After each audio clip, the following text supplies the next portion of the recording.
une petite dernière vidéo de quelques minutes pour vous présenter quelques ressources que j'ai évoquées ou que j'ai utilisées à travers ce cours, ces quelques vidéos ensemble.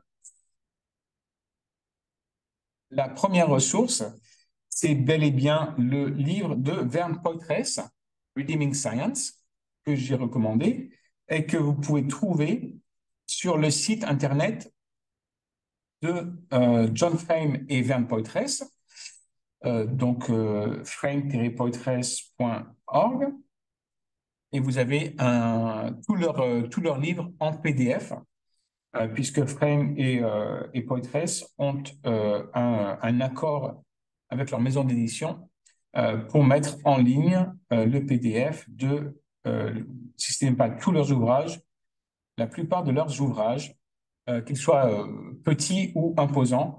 Vous voyez, ce monstre-là de Vern Poythress, de John Frame, est ici. Et pour Vern Poythress, son bouquin est quelque part ici, dans la masse de livres qu'il a écrits. Voilà, il est ici. Donc, vous le trouvez sur le site de Poythress et Frame. Alors, pour la petite histoire, ils peuvent avoir ces livres en PDF à cause de leur vue du droit d'auteur, que je vous laisse découvrir parce qu'ils en parlent régulièrement sur leur blog, sur leur site ici. J'ai moi-même écrit 1 ou 2 articles sur le droit d'auteur dans la même direction que Poythress et Frame, et que vous trouvez en faisant une recherche Google sur Le Bon Combat. Deuxième ressource que je recommande, donc vous voyez, le PDF là, il est gratuit, hein. C'est en français ce livre-là de John Lennox. La science peut-elle tout expliquer?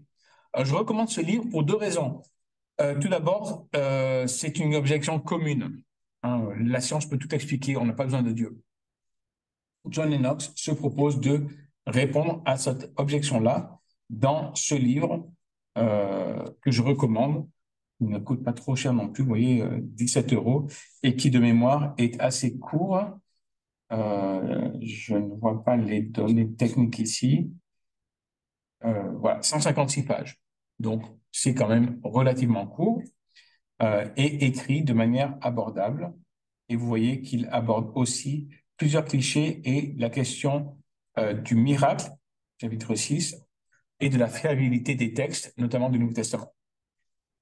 La science peut être tout expliquée. Donc, première raison de recommandation, c'est une objection commune. La deuxième, c'est que John Lennox est un excellent apologète. Il est mathématicien et philosophe des sciences à l'université d'Oxford. Et en tant qu'apologète, il a débattu avec Richard Dawkins dans ce débat-là de God Delusion, qui, vous pouvez le trouver avec un sous-titre. Je crois que ce sous-titre-là est en anglais seulement, donc sous-titré anglais, avec Richard Dawkins, biologiste lui aussi de l'université d'Oxford. Ce débat a déjà une quinzaine d'années, mais c'est à mon sens l'un des meilleurs, notamment parce que vous voyez un John Lennox euh, qui est, euh, qui est tout à fait bienveillant par rapport à son opposant, c'est un interlocuteur. Et ce débat-là est aussi très bien parce que il traite non pas d'une seule question qui serait faite en 1h46, en voyez le timing ici, mais 6 objections. Et donc, on couvre un assez grand nombre de questions, 6, dans un temps qui est abordable. Il faut prendre les 1h46. Et si vous vous intéressez à une question en particulier, c'est un temps d'à peu près 20 minutes. Si jamais vous regardez la vidéo, ne passez pas sur les 2 petites présentations des 2 interlocuteurs, parce que même ces présentations-là disent quelque chose de leur foi. C'est tout à fait intéressant. Autre ressource, le livre de ma collègue à l'Institut biblique de Nogent, Lydia Jaeger, pour une philosophie chrétienne des sciences. Livre qui a déjà quelques années, puisqu'il est de 2000, mais qui demeure une très bonne introduction à l'approche chrétienne des sciences. Vous ne laissez pas tromper par le terme philosophie, c'est pas un livre de philosophie quand même, hein. On va dire pour une approche chrétienne des sciences. 124 pages. Donc là aussi, assez court. Donc, ouvrage que je recommande. Pour ce qui est de la notion d'ordre, de limite et d'intelligence dans le monde, je recommande cet ouvrage collectif qui était en fait une conférence de théologie qui avait été donnée ici à la faculté Jean Calvin en 2008, il me semble. C'était publié en 2010, mais c'est la conférence était de 2008, publiée par deux anciens professeurs, professeurs émérites de la faculté, Pierre Vertou et Paul Wells. Alors, il y a des articles différents, hein, c'est un collectif, mais vous pouvez trouver des choses assez passionnantes dans ce livre-là. Paul Wells a notamment un article dans lequel j'ai pris des choses diverses et variées, notamment sur la notion de limite et d'intelligence. Sur l'idolâtrie, je me suis aussi pas mal inspiré, mais si je ne l'ai pas cité explicitement, de cet ouvrage-là, d'un auteur américain, mais d'origine néerlandaise, dont je vais écorcher le nom. Je suis désolé si vous êtes d'origine néerlandaise et que vous écoutez cette vidéo-là, vous allez trouver que c'est horrible.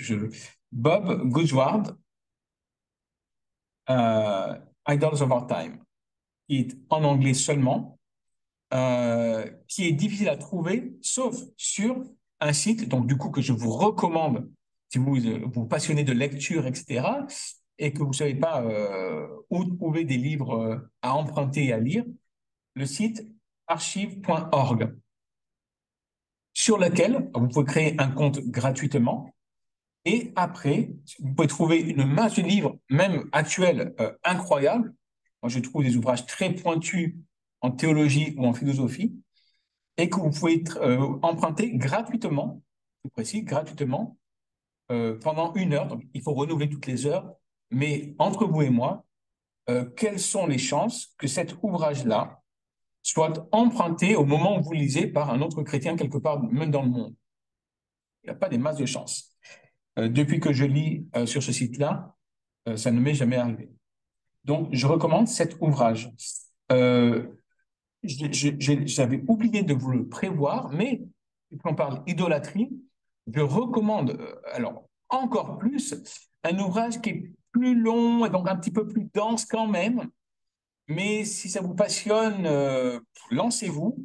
C'est l'ouvrage de Greg Beale, B-E-A-L-E, Greg Beale, disponible en français aux éditions Excelsis et qui s'appelle On devient ce qu'on adore, quelque chose comme ça. Euh, Regardez, on va faire ça.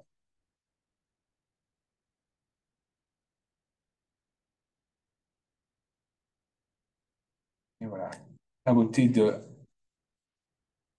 On ressemble à ce qu'on adore.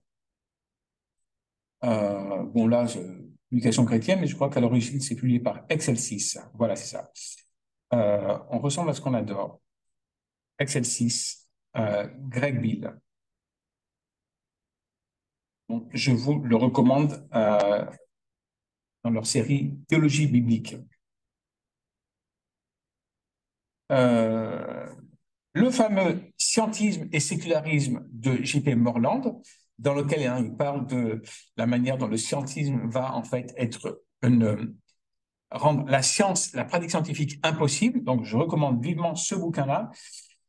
Lui aussi, malheureusement, en anglais.